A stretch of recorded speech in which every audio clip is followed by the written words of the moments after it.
और मैं हूं आपके साथ नंदिनी यादव और आपके साथ मैं हूं स्वाति श्रीवास्तव। सबसे पहले बात होगी संभल की, जहां पर मस्जिद सर्वे के बाद हिंसा का मामला यूपी सरकार का न्यायिक आयोग आज जांच करने के लिए पहुंचेगा। आयोग की टीम मुरादाबाद के सर्किट हाउस पहुंचेगी। आज जामा मस्जिद इलाके में ये टीम पहुंचेगी। आयोग के अध्यक्ष हैं हाई कोर्ट के रिटायर्ड जज Devendra Arora, retired IAS, retired IPS है आयोग के सदस्य। तो हाई कोर्ट में पीआईएल के बाद राज्यपाल ने गठित किया था ये आयोग और न्यायिक जांच आयोग 4 बिंदुओं पर संभल में जांच करेगा। हिंसा अचानक हुई, सुनियोजित थी या कोई षड्यंत्र था?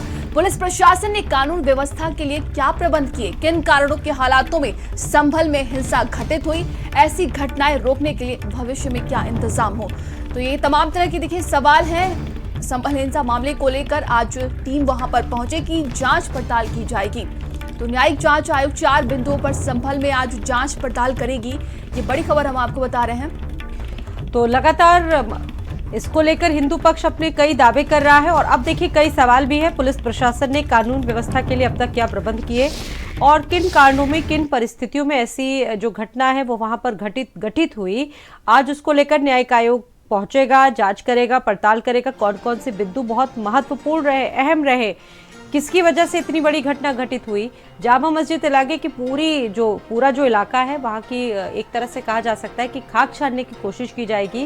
क्यों ये हिंसा कारित हुई, कैसी परिस्थितियाँ थी उस क्षेत्र की। आयोग के अध्यक्ष मौजूद रहेंगे, हाईकोर्ट के रिटायर्ड जज देवेंद्र अरोड़ा जो कि रिटायर्ड हैं, आईएएस रिटायर्ड है और आईपीएस आयोग के अध्यक्ष भी इस पीआईएल के बाद इसमें शामिल होंगे। बता दें कि हाईकोर्ट में पीआईएल के बाद राज्यपाल ने गठित किया था आयोग। न्यायिक जांच आयोग 4 बिंदुओं पर संभल में जांच करेगा।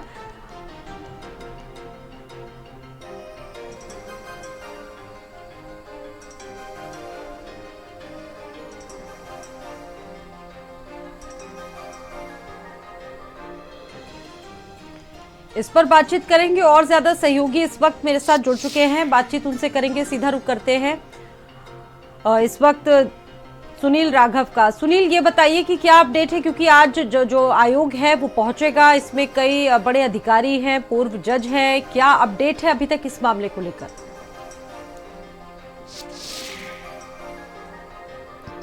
सर्वे को लेकर के जो हिंसा फैली थी उसमें 4 लोगों की मौत भी हुई थी, लेकिन जिला प्रशासन ने 4 की पुष्टि की थी, लेकिन 5 खत्म हुए थे उसमें। उसको लेकर के जो मस्जिद कमेटी थी उसने आईपीएल दाखिल की और सरकार ने, राज्यपाल ने जो जांच आयोग गठित किया है रिटायर्ड हाई कोर्ट के जज देवेंद्र अरोड़ा के उसमें अध्यक्षता में, वो आयोग आज संभल पहुंचेगा और जो जिस जगह पे बवाल जो हुआ था उस जगह भी पहुंच करके जांच पड़ताल करेगा। वो ये जांच करने की कोशिश करेगा कि ये जो षड्यंत्र था, जो हिंसा हुई थी, वो पूर्व नियोजित थी या अचानक हुई या किसकी तरफ से हुई और क्यों हुई। अगर ऐसी होती भी है, कभी भविष्य में ऐसी स्थिति पैदा होती है तो उसको कैसे निपटा जाए, उसकी स्थिति अब स्थिति कैसी है, या पुलिस ने इसे रोकने के क्या प्रबंध किए हैं और क्या प्रबंध कर रही है पुलिस और अब कैसे प्रबंध है, इन सभी बिंदुओं पर ये जो जांच टीम है ये जांच करेगी और अपनी जो रिपोर्ट है वो सरकार को सौंपेगी। इसमें पुलिस पर और प्रशासन पर जो आरोप लगे थे कि इनकी ढिलाई थी या खुफिया विभाग का फेलियर था, इन बिंदुओं की भी जांच की जाएगी कि आखिर फेलियर था या ये सूचनाओं के आधार पर ही प्रशासन ने तैयारी की थी। तो सूचनाओं के आधार पर जब तैयारी की तो इतना बवाल कैसे हुआ, ये जो कई सवाल हैं इनका जो जवाब है वो न्यायिक जो आयोग है, न्यायिक जांच आयोग, ये अपनी रिपोर्ट में सरकार को सौंपेगा। जी बिल्कुल, देखिए प्रावधानों के उल्लंघन की बात इसमें कही गई है और भी लोग जुड़े हुए हैं, इस पर बातचीत उनसे करेंगे। सुनील अहमर भी हमारे साथ जुड़े हुए हैं, इस खबर पर बातचीत करेंगे। अहमर, ये बताइए कि इस पूरे मामले में आपके पास क्या अपडेट है, क्योंकि आयोग आज पहुंचेगा। लगातार मुख्यमंत्री इस मामले को लेकर काफी सख्ती बरत रहे हैं, यहाँ से दिशा निर्देश दिए जा रहे हैं और किन हालातों में ये पूरा मामला घटित हुआ, ऐसे वहां पर जो हिंसा घटित हुई उसको लेकर ये आयोग पहुंचेगा। जी बिल्कुल स्वाति, देखिए पहला जब सर्वे हुआ 19 तारीख को, 19 नवंबर को, तब तक किसी भी तरीके की कोई घटना की किसी को कोई आशंका नहीं थी। लेकिन जब 24 नवंबर को दूसरा सर्वे हुआ तो अचानक हिंसा भड़क जाती है, तमाम लोग उसमें मारे जाते हैं। पूरे प्रदेश में, देश में इस बात को लेकर हलचल होती है, तमाम सियासत हो रही है जो हम आप सभी देख रहे हैं। अब सरकार ने उसको लेकर न्यायिक जाँच बना दी है, 3 सदस्यों की ये कमेटी है, बाकायदा संभल जाएगी। आज बताया जा रहा है 10 से 10:30 बजे के बीच में संभल पहुंच जाएगी। अभी मुरादाबाद में ये तीनों सदस्य जो हैं वहां पर जाएंगे और घटना जो हुई है उसको कहीं ना कहीं जानने की कोशिश करेंगे कि आखिर इतनी बड़ी घटना घटी तो घटी कैसे और क्या आखिर उसके पीछे के कारण रहे, और आगे इस तरीके की घटना ना होने पाए उसके पहलुओं पर ये कमेटी जांच करने वाली है, जिस पर लगभग अब सभी लोगों की निगाहें जो हैं वो बनी हुई हैं, क्योंकि सरकार ने इस कमेटी का गठन किया है।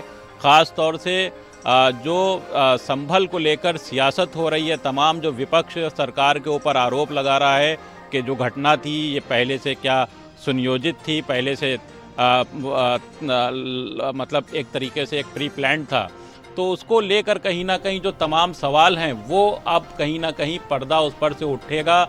बाकायदा ये लोग जाएंगे, तमाम लोगों से मुलाकात करेंगे, घटनास्थल का दौरा करेंगे, तमाम आला अधिकारियों से मिलेंगे, ऐसे अधिकारियों से मिलेंगे जो उस वक्त घटना के वक्त वहाँ पर मौजूद थे। हालांकि अभी जो बताया जा रहा है कि जो मृतक हैं, जो हिंसा में मारे गए लोग, अभी उनसे मिलने का फिलहाल अभी कोई ऐसा प्लान नहीं है, लेकिन तमाम पहलुओं पर ये कमेटी जो है, ये सदस्य हैं यहाँ पर जांच करेंगे और कहीं ना कहीं खोजने की कोशिश करेंगे कि आखिर इतनी बड़ी घटना घटी तो घटी कैसे, इसके पीछे आखिर क्या कारण रहे, कौन लोग थे, कौन दोषी थे और किनकी इसमें ख़ास तौर से कमी है, क्या दिक्कत ऐसी आई जो इतनी बड़ी घटना हुई। तो उसको लेकर कहीं ना कहीं अब सभी की स्वाति निगाहें उस पर बनी हुई हैं कि ये कमेटी वहाँ पर पहुँचेगी, बताया जा रहा है 10 से 10:30 बजे के बीच पहुँचेगी और उसके बाद तमाम लोगों से वहाँ पे मुलाकात करेगी। आयोग पहुँचेगा पूरी तरीके से। अब वहाँ पे जो चीज़ें, जो परिस्थितियाँ रही उन पर जांच होगी। अब सुप्रीम कोर्ट का भी आदेश आ चुका है, ये भी जानना बहुत ज़रूरी होता है क्योंकि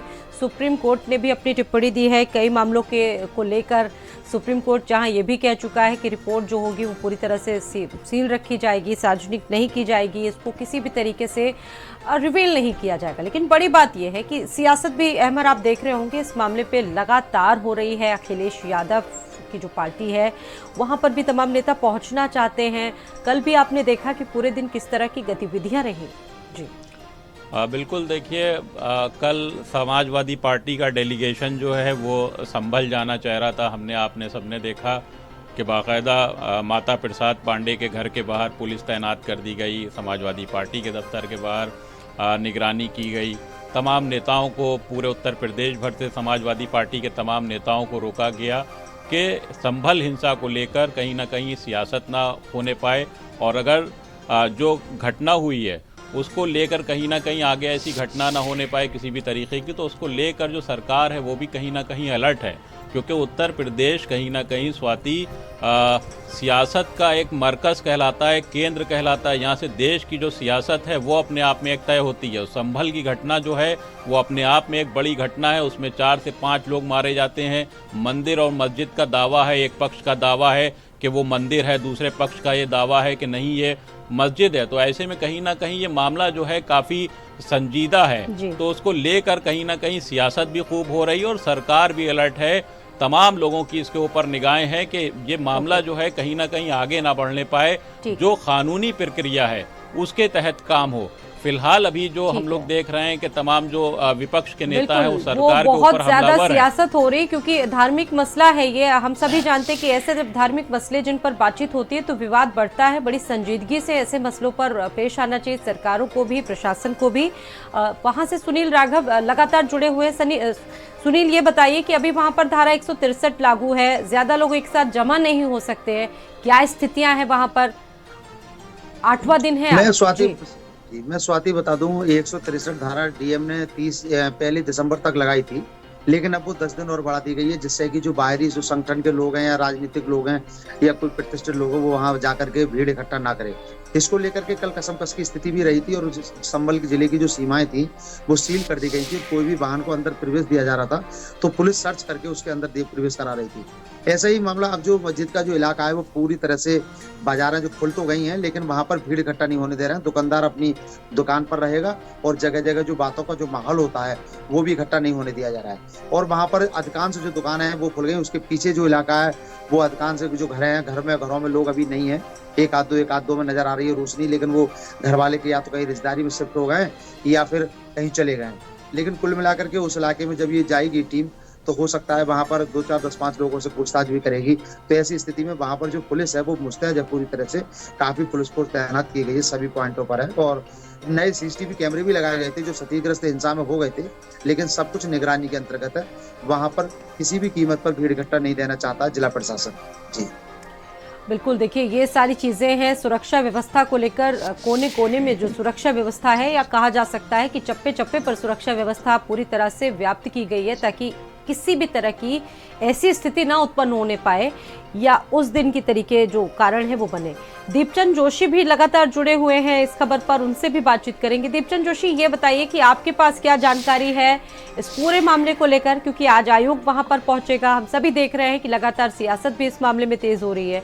क्या अपडेट है अभी इसको लेकर? देखिए, 3 सदस्यीय आयोग के इस पूरे मामले की निष्पक्ष जांच के लिए टीम बनाई गई है, जिसमें से 2 लोग देर रात मुरादाबाद के सर्किट हाउस में पहुंच गए हैं, जिसमें रिटायर्ड जस्टिस डीके अरोड़ा और पूर्व आईपीएस एके जैन है। इसके अलावा एक पूर्व प्रमुख सचिव जो है वो आज मुरादाबाद सुबह पहुंच जाएंगे, जिसके बाद 10 से 10:30 के बीच में ये टीम मुरादाबाद से संभल के लिए निकलेगी और पूरे मामले की जाँच करने के बाद अपनी रिपोर्ट शासन को सौंपेगी।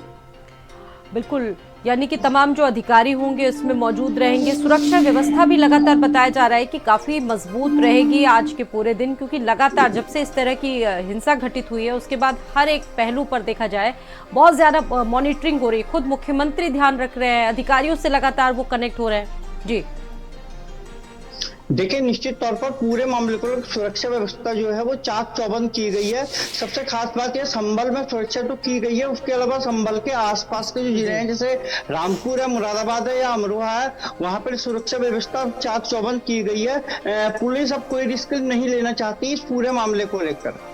ठीक है, आप सभी का बहुत बहुत धन्यवाद। लेकिन अहमद जुड़े रहेंगे आगे भी।